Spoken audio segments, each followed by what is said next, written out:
Salah satu penggunaan paling umum alat dari batu adalah untuk membuka tulang agar bisa mendapatkan sumsum. Sebagian peneliti percaya bahwa ini merupakan keunggulan orisinil kita, sebagaimana burung pelatuk ahli dalam menyesap serangga dari rongga pohon. Manusia-manusia ahli dalam menyesap sumsum dari tulang. Mengapa sumsum? Baik, jika Anda mengamati kawanan singa yang dengan bangga melumpuhkan serta melahap seekor jerapah, tunggulah dengan sabar sampai mereka selesai. Namun, giliran Anda belum tiba karena pertama-tama ada hina dan anjing hutan, dan Anda tak akan berani mengusung mereka, mengais sisa-sisanya. Baru setelah Anda dan rombongan berani mendekati tulang belulang, tengok hati-hati kanan dan kiri, lalu cari lapisan yang masih tersisa. Ini adalah salah satu kunci untuk memahami sejarah kita dan psikologinya. Posisi genus Homo dalam rantai makanan sampai masa yang cukup baru, kokoh berada di tengah selama jutaan tahun. Manusia berburu hewan-hewan yang lebih kecil dan mengumpulkan apa yang bisa mereka kumpulkan. Dan pada saat yang sama diburu oleh predator-predator yang lebih besar. Baru 400.000 tahun lalu beberapa spesies manusia mulai berburu hewan besar secara berkala. Dan baru dalam 100.000 tahun terakhir dengan bangkitnya Homo sapiens, manusia melompat ke puncak rantai makanan. Lompatan spektakuler dari tengah ke puncak membawa konsekuensi-konsekuensi besar. Binatang-binatang lain di puncak piramida, seperti singa dan hiu, berevolusi ke posisi itu berangsur-angsur selama beberapa juta tahun. Ini memungkinkan ekosistem berkembang dan pola keseimbangannya yang mencegah singa dan hiu menimbulkan terlalu banyak kehancuran. Karena singa menjadi semakin mematikan, maka rusa berlari semakin cepat, hyena bekerja sama lebih baik, dan badak menjadi berperilaku lebih buruk. Secara kontras, manusia yang naik ke puncak begitu cepat dalam ekosistem tidak diberi waktu untuk menyesuaikan diri. Lebih dari itu, manusia sendiri memang gagal untuk menyesuaikan diri. Sebagian besar predator teratas di planet adalah makhluk-makhluk gagah perkasa. Jutaan tahun kekuasaan memberi mereka kepercayaan diri. Sapiens sebaliknya lebih seperti sebuah diktator republik pisang, kerajaan yang ringkih. Dalam posisi kalah di savana, kita diliputi ketakutan dan kecemasan yang menyebabkan berlipatnya kekejaman dan bahaya kita. Banyak bencana sejarah dari perang-perang mematikan sampai ke bencana ekologis bersumber dari lompatan yang terlalu gegabah ini. Ras juru masak. Satu langkah signifikan dalam jalur menuju puncak itu adalah domestika api. Sebagian spesies manusia sudah menggunakan api sejak 800.000 tahun lalu, sampai dengan masa 300.000 tahun lalu. Homo erectus, Neanderthal, dan beberapa pendahulu Homo sapiens menggunakan api untuk keperluan sehari-hari. Manusia kali ini punya satu sumber cahaya dan kehangatan yang bisa diandalkan, dan senjata mematikan melawan singa-singa yang berkeliaran. Tak lama sesudah itu, manusia mungkin bahkan memulai dengan sengaja membakar perkampungan mereka. Pembakaran yang dikelola dengan hati-hati bisa mengubah belukar rimbun menjadi lahan rumput yang baik untuk bermain. Selain itu, setelah api padam, para wira swasta zaman batu bisa berjalan-jalan di bekas-bekas asap dan memanen binatang-binatang, kacang, dan ubi-ubian yang sudah matang. Akan tetapi, manfaat terbaik dari api adalah untuk memasak. Makanan-makanan yang tidak bisa dimakan manusia dalam bentuk alaminya seperti gandum, padi, dan kentang, dan lain-lain menjadi unsur pokok dalam makanan kita berkat pemasakan. Api bukan hanya mengubah sifat kimiawi makanan, melainkan juga sifat-sifat biologisnya. Pemasakan bisa membunuh kuman dan parasit yang menempel di makanan. Manusia juga menjadi jauh lebih mudah untuk mengunyah dan menyantap makanan-makanan favorit sebelumnya seperti buah-buahan, kacang, serangga, dan daging jika dimasak terlebih dahulu. Kalau simpanse butuh waktu 5 jam sehari untuk mengunyah makanan mentah, 1 jam saja sudah cukup bagi manusia untuk makan masakan yang sudah dimasak. Kebangkitan memasak memungkinkan manusia makan lebih banyak jenis makanan dan membutuhkan waktu lebih sedikit untuk makan. dan itu cocok dengan gigi-giginya yang lebih kecil dan usus-ususnya yang lebih pendek. Sebagian sarjana percaya ada kaitan langsung antara kemunculan memasak, pemendekan usus manusia, dan pertumbuhan otak manusia. Karena usus yang panjang dan otak yang besar mengonsumsi lebih banyak energi, sulit untuk memenuhi kebutuhan keduanya. Dan pemendekan usus dan berkurangnya konsumsi energi secara tak sengaja memasak membuka jalan menuju otak jumbo, Neanderthal, dan Sapiens. Api juga membakar jarak signifikan pertama antara manusia dan binatang-binatang lain. Kekuatan hampir semua binatang bergantung pada tubuh mereka, yaitu kekuatan otot, ukuran gigi, dan lebarnya sayap. Meskipun bisa memanfaatkan angin dan arus, mereka tak bisa mengendalikan kekuatan alam dan selalu terhambat oleh desain fisik mereka. Elang, misalnya mengidentifikasi kolom-kolom panas yang naik dari tanah, merentangkan sayap raksasanya dan membiarkan udara panas mendorong tubuhnya ke depan. Namun, elang tidak bisa mengendalikan lokasi kolom-kolom dan kapasitas dorongnya pas secara proporsional dengan rentang sayap. Ketika manusia mendomestikasi api, mereka mendapatkan kendali atas kekuatan yang potensinya terbatas dan apa adanya. Tak seperti elang, manusia bisa memilih kapan dan di mana menyalakan api, dan mereka bisa mengeksploitasi api untuk banyak keperluan. Yang paling penting, kekuatan api tidak terbatas pada bentuk, struktur, atau kekuatan tubuh manusia. Seseorang perempuan dengan batu api atau batang api bisa membakar habis satu hutan dalam hitungan jam. Domestikasi api adalah sebuah penanda datangnya beberapa hal. Para penjaga saudara-saudara kita, meskipun sudah mendapatkan manfaat api, 150.000 tahun lalu manusia masih menjadi makhluk marginal. Mereka memang bisa menakut-nakuti singa, menghangatkan diri pada malam-malam yang dingin, dan sesekali membakar hutan.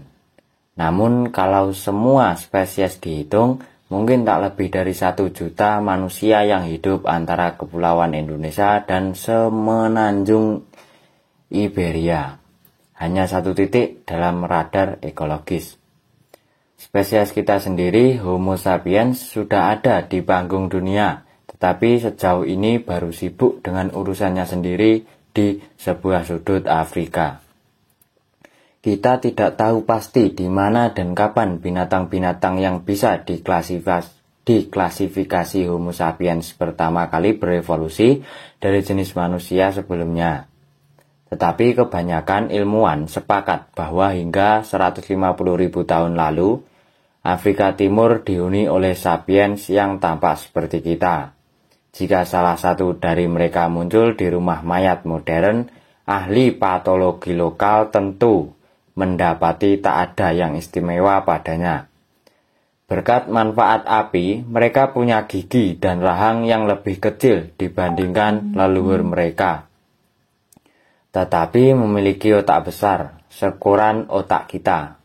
Para ilmuwan juga sepakat bahwa sekitar 70.000 tahun lalu, sapiens dari Afrika Timur menyebar ke semenanjung Arabia, dan dari sana mereka dengan cepat menjelajah ke segenap penjuru Eurasia. Ketika Homo sapiens mendarat di Arabia, sebagian besar Eurasia sudah dihuni oleh manusia lain. Apa yang terjadi pada mereka? Ada 2 teori yang saling bertentangan. Teori perkawinan silang menjelaskan cerita tentang daya tarik, seks, dan pembauran. Ketika imigran-imigran Afrika menyebar ke seluruh dunia, mereka berkembang biak bersama populasi-populasi manusia lain, dan orang-orang masa kini adalah hasil dari perkawinan silang ini. Misalnya, ketika sapiens mencapai Timur Tengah dan Eropa, mereka mendapati Neanderthal. Manusia-manusia ini lebih berotot ketimbang sapiens, memiliki otak yang lebih besar, dan lebih pandai beradaptasi dengan iklim dingin. Mereka menggunakan alat dan api, pemburu yang baik, dan merawat sesamanya yang sakit dan lemah. para arkeolog menemukan tulang-tulang Neandertal yang hidup beberapa tahun dengan cacat fisik parah, bukti bahwa mereka dirawat oleh kerabatnya. Neandertal sering digambarkan dalam karikatur sebagai orang-orang Goa kuno yang brutal dan bodoh, tetapi bukti mutakhir mengubah citra mereka. Menurut teori perkawinan silang, ketika sapiens menyebar ke tanah Neandertal, sapiens berkembang biak bersama Neandertal sampai dua populasi muncul. Jika benar demikian, maka orang-orang Eurasia sekarang tidak murni sapiens. Mereka adalah gabungan dari sapiens dan Neandertal. Begitu pula ketika sapiens mencapai Asia Timur, mereka berkawin silang dengan Erectus lokal. Jadi orang Cina dan Korea adalah gabungan dari sapiens dan Erectus. Pandangan yang berseberang yang disebut teori penggantian menjelaskan cerita yang sangat berbeda, ketidakcocokan, perubahan, dan mungkin bahkan genosida. Menurut teori ini, sapien dan manusia lain punya anatomi yang berbeda dan sangat mungkin punya gaya berpasangan yang berbeda, bahkan aroma tubuh yang berbeda. Mereka tak mungkin saling tertarik secara seksual, dan andai pun seseorang Romeo Neandertal dan seorang Juliet sapiens jatuh cinta, mereka tidak bisa menghasilkan anak karena jarak genetika kedua populasi itu sudah tak bisa dijembatani.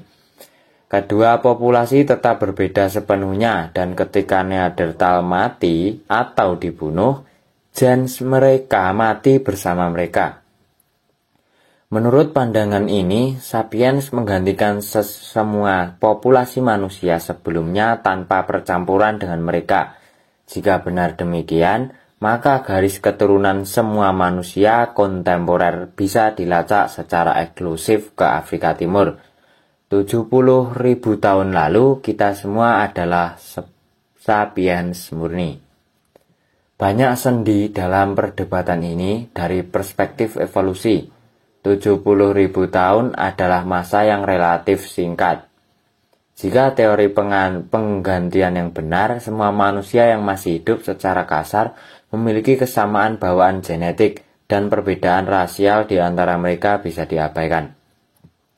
Namun, jika teori perkawinan silang yang benar, mungkin ada perbedaan-perbedaan genetikal antara orang Afrika, Eropa, dan Asia yang bersumber dari ratusan ribu tahun lalu. Ini adalah dinamit politik yang bisa menyediakan bahan untuk teori ras eksplosif.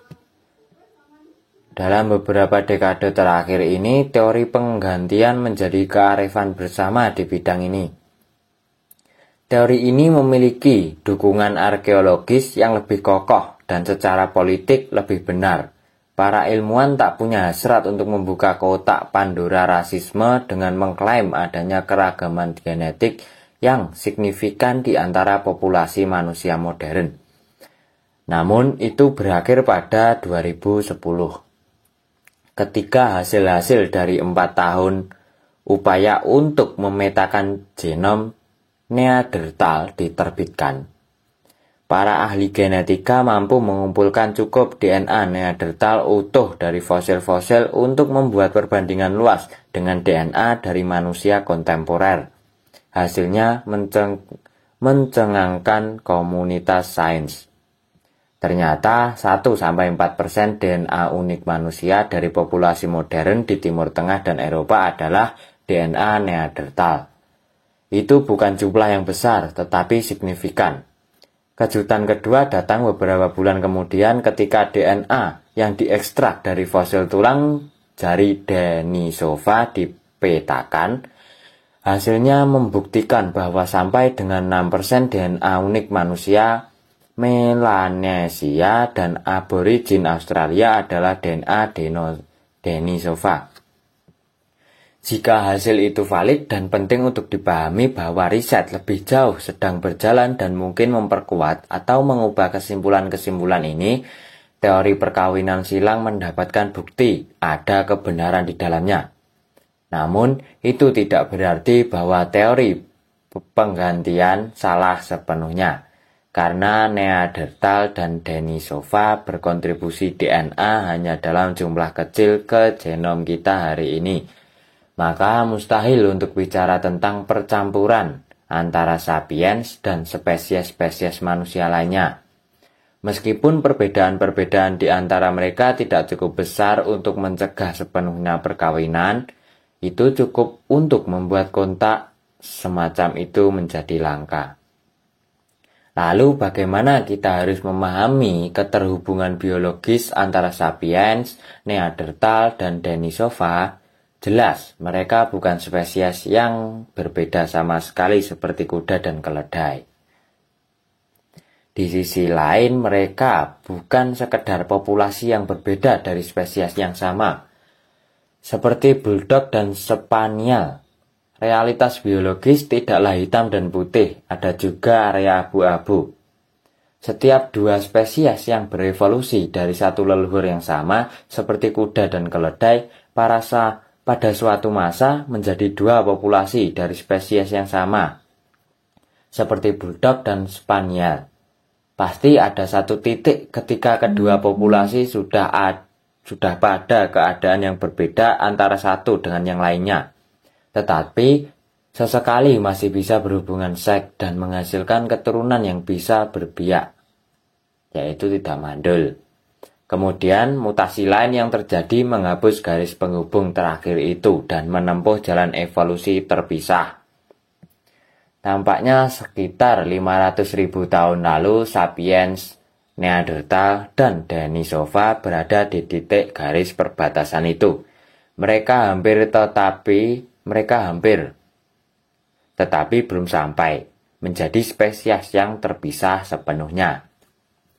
Seperti yang akan kita lihat pada bab berikutnya, sapiens sudah sangat berbeda dari Neanderthal dan Denisova, tidak hanya dalam kode genetika dan sifat-sifat bawaan fisiknya, tetapi juga dalam kemampuan kognitif dan sosialnya. Meskipun demikian, masih dimungkinkan juga, walau sangat jarang, satu sapiens dan satu Neanderthal menghasilkan keturunan yang bisa berbiak. Jadi, populasi tidak bercampur, tetapi beberapa gen Neanderthal beruntung bisa menumpang di kereta sapiens. Tentu tidak enak dan mungkin mengguncang hati membayangkan kita, sapiens, pada satu masa berhubungan seks dengan binatang dari spesies lain dan menghasilkan anak. Akan tetapi, kalaupun Neanderthal, Denisova, dan spesies-spesies manusia lain tidak bercampur dengan sapiens, mengapa mereka punah? Salah satu kemungkinannya adalah Homo sapiens memunahkan mereka. Bayangkan satu kawanan spesies mencapai sebuah lembah di bahkan tempat Neanderthal sudah hidup selama ratusan ribu tahun. Pendatang baru mulai memburu rusa dan mengumpulkan kacang serta buah beri yang menjadi persediaan makanan tradisional Neanderthal. Sapiens adalah pemburu dan penjelajah makanan yang lebih cakap berkat teknologi dan keterampilan sosial yang lebih superior, sehingga jumlah mereka menjadi berlipat ganda dan menyebar. Neanderthal yang sumber dayanya lebih sedikit semakin kesulitan menghidupi diri. Populasi mereka menyusut dan pelan-pelan mati, kecuali mungkin satu atau dua anggota yang bergabung dengan tetangganya. Sapiens, kemungkinan lainnya adalah bahwa kompetisi merebutkan sumber daya menyala menjadi kerusuhan dan genosida. Toleransi bukanlah ciri sapiens. Dalam abad modern, perbedaan kecil soal warna kulit, dialek, atau agama sudah cukup untuk memicu sekelompok sapiens untuk mengenyahkan kelompok lain. Apa mungkin sapiens kuno lebih toleran terhadap spesies manusia yang berbeda sama sekali? Maka sangatlah mungkin terjadi ketika sapiens bertemu Neanderthal. Akibatnya adalah kampanye pembersihan etnis pertama dan paling signifikan dalam sejarah.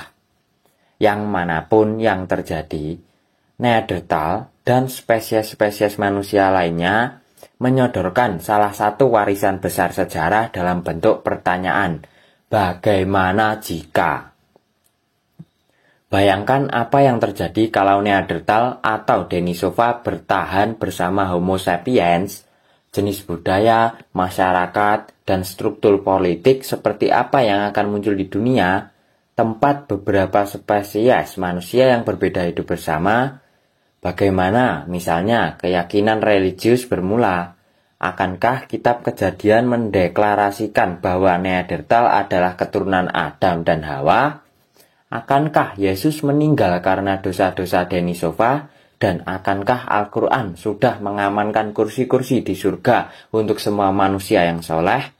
Apapun spesiesnya, akankah Neanderthal mampu melayani legium-legium Romawi atau birokrasi semrawut Imperium Cina? Akankah deklarasi kemerdekaan Amerika memiliki kebenaran yang terbukti dengan sendirinya bahwa seluruh genus Homo diciptakan setara? Akankah Karl Marx mendesak para buruh dari semua spesies untuk bersatu? Dalam 10.000 tahun terakhir, Homo sapiens semakin terbiasa menjadi satu-satunya spesies manusia, sehingga sulit bagi kita untuk membayangkan kemungkinan lain. Ketiadaan saudara menyebabkan lebih mudah untuk membayangkan bahwa kita adalah intisari dari penciptaan, dan bahwa satu jurang memisahkan kita dari anggota lain kerajaan binatang. Ketika Charles Darwin menunjukkan bahwa Homo sapiens hanya satu jenis binatang, orang marah. Bahkan hari ini banyak orang menolak untuk mempercayainya. Kalaupun Neanderthal bertahan, mungkinkah kita masih membayangkan diri kita menjadi makhluk yang terpisah? Mungkin inilah jawaban persisnya mengapa leluhur kita membersihkan Neanderthal. Mengapa terlalu nyata untuk diabaikan, tetapi terlalu berbeda untuk ditoleransi. Apakah sapiens harus disalahkan atau tidak? Tak lama setelah kedatangan mereka di satu lokasi baru, populasi asli punah. Sisa-sisa terakhir Homo soloensis berasal dari masa sekitar 50.000 tahun lalu. Homo denisova musnah tak lama sesudahnya. Neanderthal hadir kira-kira 30.000 tahun lalu. Manusia cebol terakhir punah dari Pulau Flores sekitar 12.000 tahun lalu. Mereka meninggalkan sejumlah tulang belulang, alat-alat batu, beberapa gen DNA, dan banyak pertanyaan tak terjawab. Mereka juga meninggalkan kita, Homo sapiens, spesies manusia terakhir. Apa rahasia kesuksesan sapiens? Bagaimana kita berhasil menetap begitu pesat di banyak habitat yang jauh dan berbeda secara ekologis? Bagaimana kita mendorong spesies-spesies manusia lain ke ruang pelupaan? Mengapa Neanderthal yang bahkan kuat, berotak, dan tahan cuaca tidak bisa bertahan melawan serangan kita? Perdebatannya masih terus berkecamuk. Jawaban yang paling mungkin adalah sesuatu yang memungkinkan adanya perdebatan itu. Homo sapiens menaklukkan dunia berkat bahasanya yang unik.